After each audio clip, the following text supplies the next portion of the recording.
I'm showing you his good side, TC. You know I can talk back. You know I can talk back now, remember? Come on, man. All right, back start. I've been asked to give a little history of the Maniacs, seeing as how I became a member of SFMC. And going through prospect shift and all that stuff, this was the initiation that Colin wanted because it would be relatively easy.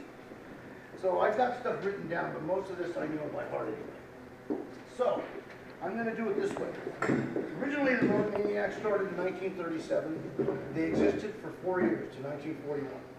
And I brought this because I actually got some information, and I'm going to pass this around. This was the original colors, or the patch. Bring them back! Bring them back! Don't. That was the original patch the Maniacs had from 1937 to 1941. Cool design, but pushing your luck. Yeah, well, at the time, that was long before the Angels ever existed. And this I'd wear that. Well, not anyway, they disbanded in 1941. Now, in 1970, one of our members, who's no longer with us, by the way, Joe White, he met a guy called Old Man Russ. And during that period of time, they became friends, so on and so forth. And I guess one day they were down in his garage, and he saw the patch sitting on the wall. So he approached him, and he asked him what the patch was all about. Well, during that period of time, he explained that 1937 is when they started. And ironically, they were outlawed in that day, but they were the only outlaws in those days. The Angels didn't exist then. So now in 1970, Joe approached the gentleman and said, gee, I'd like to start a club. Would you mind me doing this? And reinstating the Maniacs. And apparently he was one of the charter members, which allowed them, gave him the permission to do so. Now in doing so, they thought about it. Now the original patch, now by this time in 1970, the Angels were in existence. And they thought about that patch and they thought, they don't need the headache. Because it's very close to what the Angels patch is, what they call the death head, I believe. In either case, so they decided to start another patch. And that's where I'm going to start. I brought this as I'm going to give this to the club because they're going to graciously honor me by hanging this on the wall. Because essentially the Maniacs now will no longer exist. They are officially going to disband. In either case, during that period of time, they got together, and this is what they came up with. Now you have to realize what they came up with here, this was not there. It just had this part here, and that's what the Maniacs were when they first started. They didn't believe that was in 1970. In 73, Joe White moved to Daly City at the time, and they were all meeting there. So they decided to add the rocker. So that's when they added the rocker. So, and I can hand this around. You can all look at it if you wish. In either case, that's what it became. Now, from 73 on, that's when the rockers came around. Now, I joined the club. By that time, I think they had like 16 members at the time. I didn't know half of them. I met some of them. By the time I met one of the guys in the club at the time. They called him. His name was Mike Atherton. They called him Geronimo. I happened to meet him where I worked, and I had a 650 motorcycle. I will not mention the manufacturer name. In either case, he saw it. He came up to me one day, asked me about riding, and he said he belonged to a club, and he'd like me to come to one of their meetings. So I did. This was in 1977. I went to their meeting. There were only 5 of them by this time. A lot of them either had backed off for a while, gone different directions, so on and so forth. And in doing so, I went to one of the meetings, and there were 5 of them there. And at that time, they went through their bylaws, and at that time, they didn't allow women to become members. And in any case, so yeah, they didn't allow the women to become members. So what they did is, during that period of time, they went through the process, so on and so forth, and they finally decided that was chauvinistic. So they said, okay, they decided that they would allow women to become members. But like I say, the Maniacs always had a scenario where we had members and we had what we called RAGs, regularly attending guests. And they were associates. Our women weren't allowed to become members only because, let's just say, me and her were married and we belonged to the same club, and then all of a sudden we split up. They'd have a problem deciding who was going to stay and who wasn't. Well, by doing it this way, they don't have to. Their selection would have to be with the member, and that's why they do that. They allow the women to become members. However, again, their spouse or significant other would be an associate. So anyway, like I said, I joined in '77. In those years, I was around a lot. During that period of time, we used to come down here all the time. And that's how I got to know a lot of the older members of SFMC. And we were considered sister clubs then. And during that process, And Papa later came, I guess you came in 1980, you said? Now, Papa came along in 1980. Papa and I have known each other for 40 years. And I've been around this club for 40 years. And because of that, I got to know a lot of the older members, such as Papa and some of the others. You know, we did a lot of things together in those days. So up till about that lasted, we had members that came and members that went, so on and so forth. I think the highest number we got during my period of time was 16. That's as big as we ever got. But we never got very large because one of the things we did was that our initiations were rough. They were not only rough, but we called it the initiation drink. One of the nastiest things you could ever drink in your entire life. And the whole process of that is when you went through your initiation, the last thing you had to do was drink that initiation drink all the way.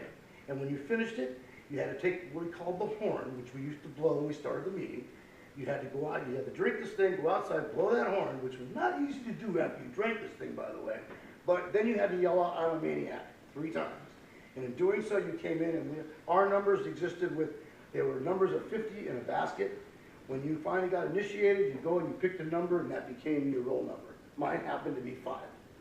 So through those years, all the years that I've run around the club, and with some of the things we did, we got very close to SFMC. We did a lot of things together.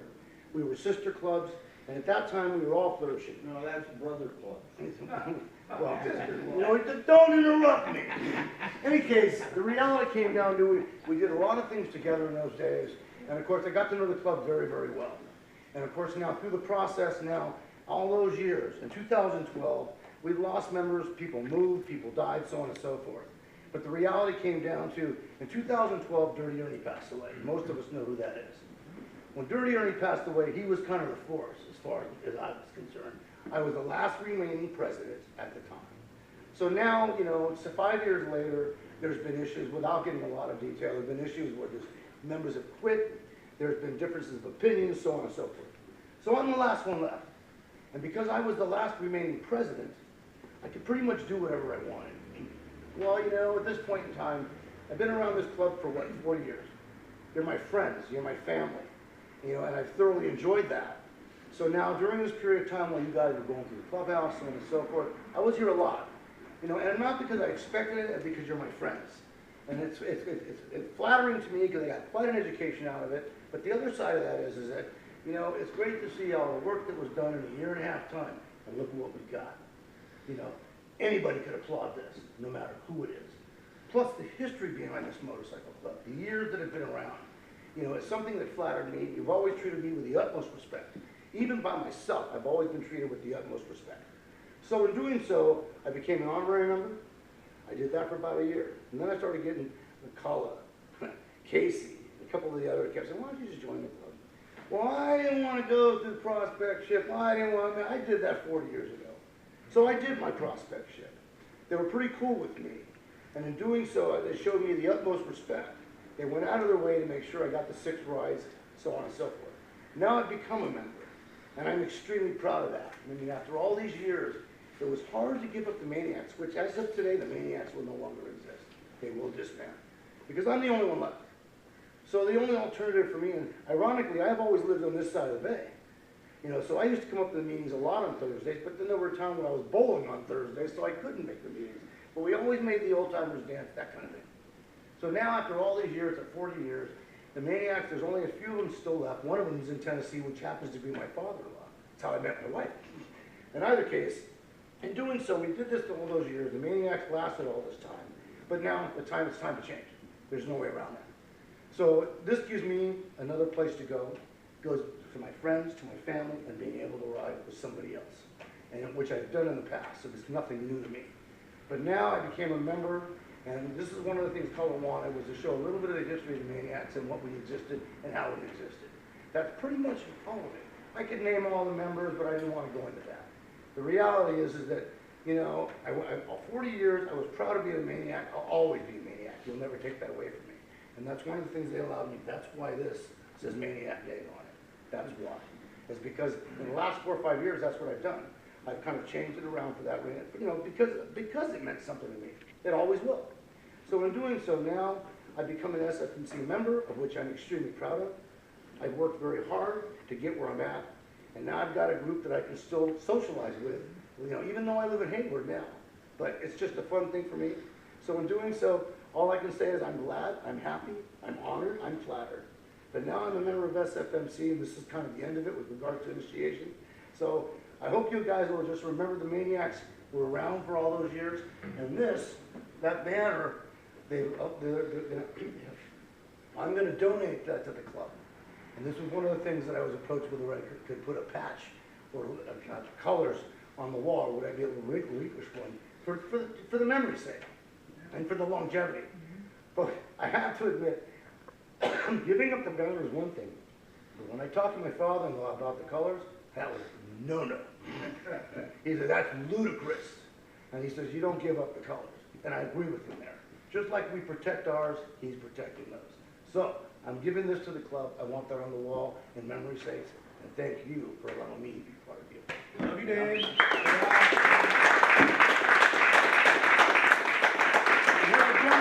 I wrote all this stuff up. It's going to go in your archives. I'm leaving this in there because I didn't have a picture of it, so I'm going to leave it all in there. Hey, Dave. Hey! It's not the end, it's a new beginning. Anyway, that was it. Hold on, does anybody have any questions for Dave or anything else you wanted to add? Yep, right here. Sure. Do you know the ingredients of the Maniac drink? It varied. You had a different, it varied, most of it was nasty, There trust me. was one key ingredient. But, there was, what, Limburger cheese was one of them. Ernie, That's what gave it that. Ernie, Ernie. But anything used you to could find in drinks. the kitchen cabinet. If you didn't drink alcohol, I feel for you. Because at least with the drink, if you drank alcohol, it had just about every alcohol in there you could possibly think of. And we're talking a stein this big. I think it was like 16 ounces. Only one guy through all those years, who's now no longer a member, but at one when he got initiated, he was smart. He started drinking this thing and he let the sucker go. I think he wore most of it.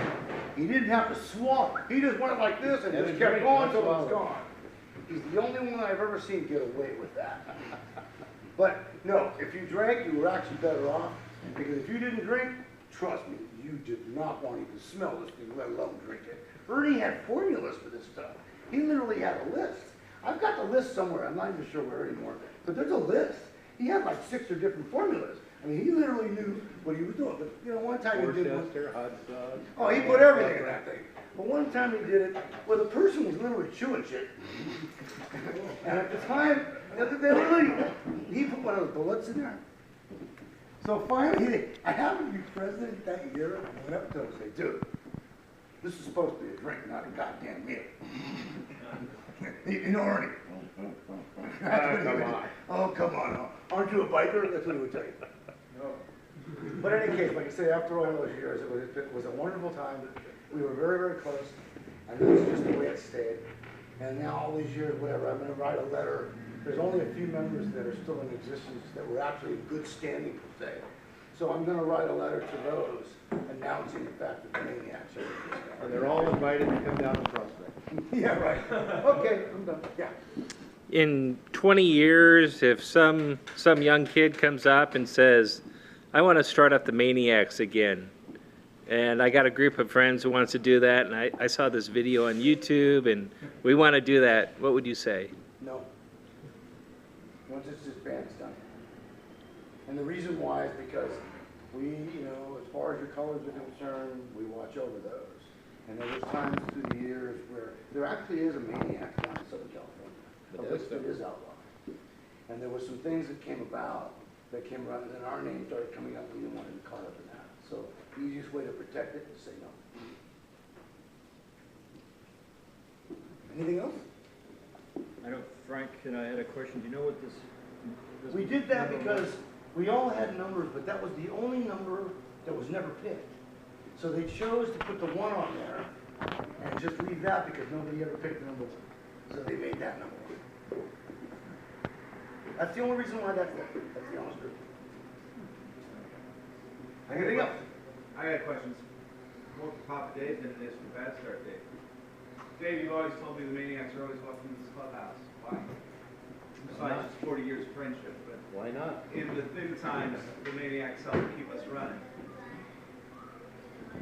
I think, all right, the Manics were around before I joined. When I joined, they were the closest thing we had to our sister club. I mean, we didn't deal with Oakland the way we do now. We didn't do this. In fact, we hated the AMA.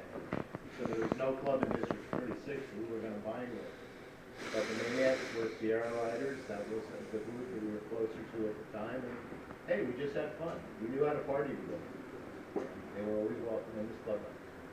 We did a lot of things together. We did picnics, we did barbecues, you know, and we rode a lot together. The baby pit ride. Yeah, we had a baby pit. We Everybody had was a having Maniacs babies at used to that do time. progressive dinner every year. And what it is, it's a 6-course meal, and every course is at a different house. And each course is for an hour. It's an all-day affair. We used to do that every year. And the SFMC was always invited, and most of them showed up. And we would just have a ball with it. In fact, one of the last stops we had one time was here. But it was just a good time. We just had a really good time. We all got along. In fact, Terry Code, I went to school with Terry Code. And it wasn't until many years later that I came walking in here one day and I saw Terry. And I went, Terry Code, how the hell are you? He goes, and you know, he had an issue somewhere along the line with regards just the Maniacs in general. I'm not sure what that was about. Because I know some years later, his father had a place up in Clear Lake. We used to go up there. We used to have what they call the ranch one every year. And a couple of years we went up to his father's place, and his father welcomed us there. And he showed up one time, and we talked to Rod. And he goes, so I guess you joined the Maniacs, son? I went, yeah. He goes, we kind of walked away. I'm not sure what that was about.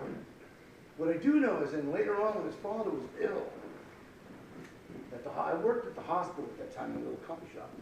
And when he came walking in, I happened to say, hey, Russ, how you doing? So on and so forth. And then I happened to mention Terry to Russ Barry. Terry and Russ were the best of friends when we were high school. They just did a lot of things together. And I guess there was a woman involved here somewhere, is my understanding. But between Terry Code and Russ, like I said, I went to school, but we hung in different crowds. I just knew who he was. He lived down the street from me. But then all of a sudden, you know, Terry joins SFMC. I knew Terry, so on and so forth. And then one time I saw Russ, and I don't know what happened, but there was something bad went down. Because I saw Russ, and I said, oh yeah, I saw Terry Code. Why don't you come down and say hello? I never saw him after that. And then we were at a meeting one time where Terry was at our meeting. And I asked him the same question.